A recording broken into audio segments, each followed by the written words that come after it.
Got that table loose, and it's lifting out with the jack. Welcome back, everybody. I was at a private machinery sale, which was an invite for our tractor club, Power from the Past only. I think I spoke about this place in a previous video. We went to view and assess vintage belt drive line shaft machinery.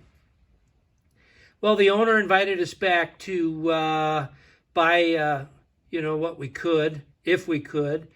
And myself and several other club members were able to take advantage of a large selection of Morse taper drill bits. And yeah, I got some big ones and I got some little ones, all the way from number 1 Morse taper up to number 4. This is a 2-inch drill bit. It's about the biggest one I got, on down in various sizes, to go to the Camelback drill press project. So the timing was perfect since I'm in the middle of restoring this thing. Speaking of which, let's start getting the top part of this thing taken apart.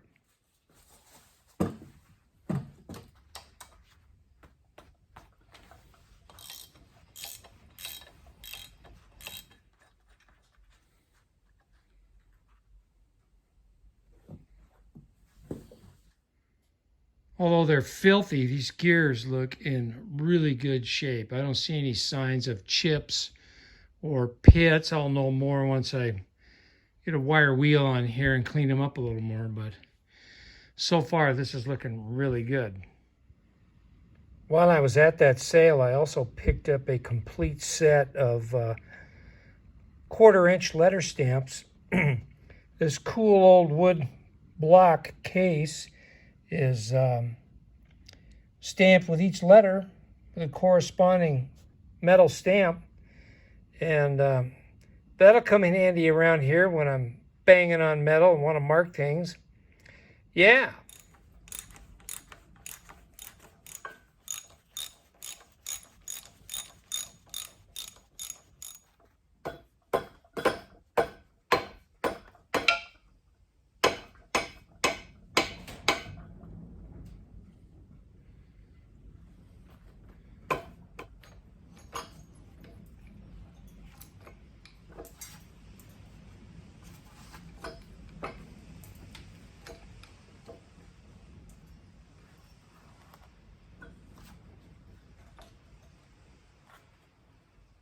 Bearing cap off of there. Oh, that's heavy.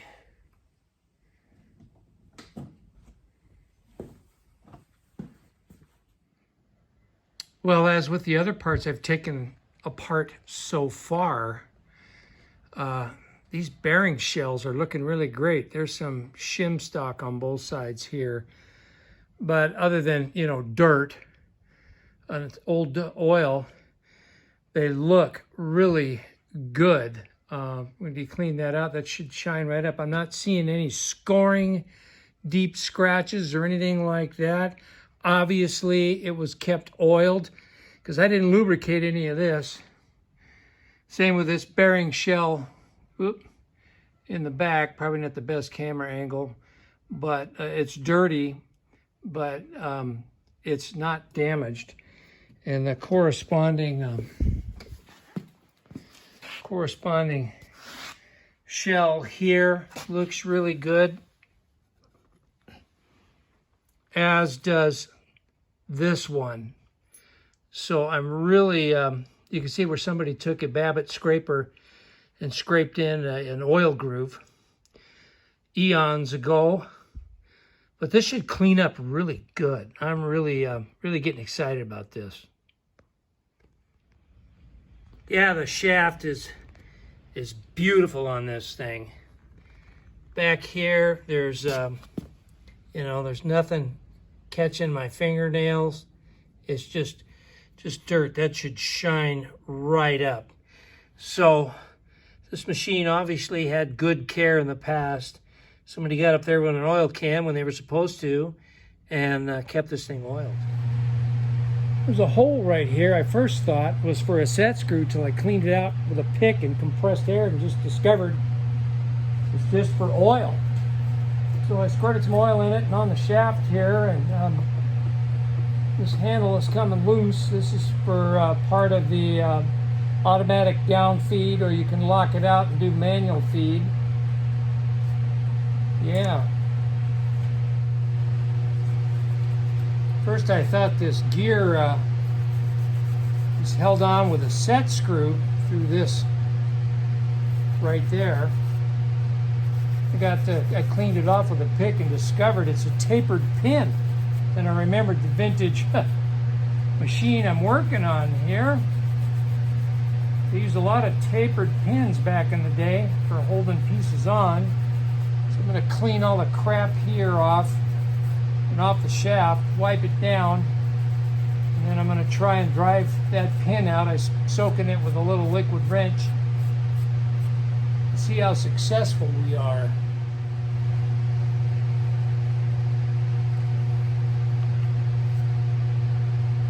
Do this gingerly. I want to mushroom this pin. Oh, there it goes. Shot it halfway across the shop. Imagine, if you will, 100+ years ago, a young apprentice at a lathe, turning tapered pins. Yeah, I don't know if you can make it out on camera very well, but you can definitely see the taper, this being the narrower end, this being the fatter end. That's how a lot of machine parts were held together back in the day. I'm using a brass punch. See if I can gingerly coax this gear off of this shaft. You saw me clean that shaft off with a wire brush. I wiped it off with a rag, and then I put a light coating of oil on that shaft. Here it comes.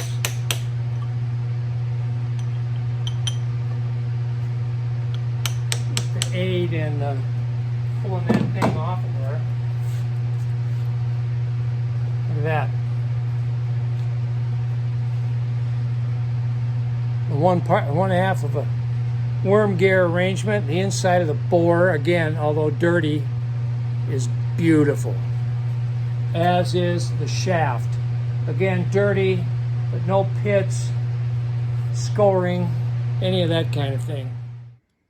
I've been oiling the heck out of this rack assembly, and where the spindle goes through the shell here. Lots of lube, and then I took my dead blow hammer and I started to work this handle back and forth gingerly, and I've got this thing to move.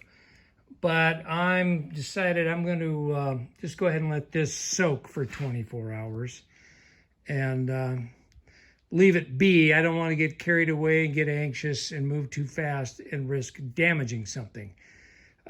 Like anything old iron that's been sitting for decades that you're trying to bring back, patience is the key. So there you have it. I think this is a good place to stop this video, part 2. And we'll pick up again on part 3. In part 1, I mentioned that you weren't going to see my face. Well, I didn't so much lie as I misspoke. This is the middle of October 2023. And in double checking my calendar, I realized I've got full commitments clear into the first weekend of November. So I will be starting my treatments after the first weekend in November. Now, it's a home treatment. I'm not going to the doctor. It's just something I have to do twice a day for 10 days. And the comments in the last video, several of you mentioned you've went through the same thing. It's no big deal. It's just an at-home treatment. It's just that, you know, while you're going through it, you look hideous.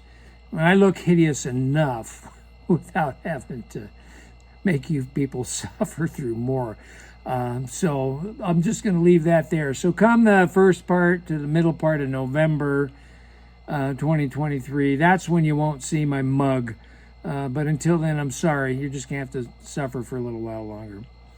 Welcome, new subscribers. I've picked up quite a few in the last couple of weeks. There was a lot of interest in the 4-8N series, and now it looks like I'm generating some interest with this Camelback drill press. When I did a video a few weeks back letting the subscribers choose what the next project was, and then I listed the ones that, you know, were in the running, and the 4-8N won by 3 votes. And in second place came the Camelback drill press. So that's why I'm working on that for now. I'll probably, in the next month-ish or so, probably be bringing the Farmall H in. And in tandem, I'll probably work on that little Chinese diesel engine. Flip-flopping back and forth. I'm violating my own rule, multitasking, only one project at a time, but I just can't leave this stuff alone, so I hate seeing it sit around. So with that, I'm going to sign off, say thanks for watching, and look for part 3 on this drill press coming up in the next few days. And until then, take care. We'll see you soon. Bye for now.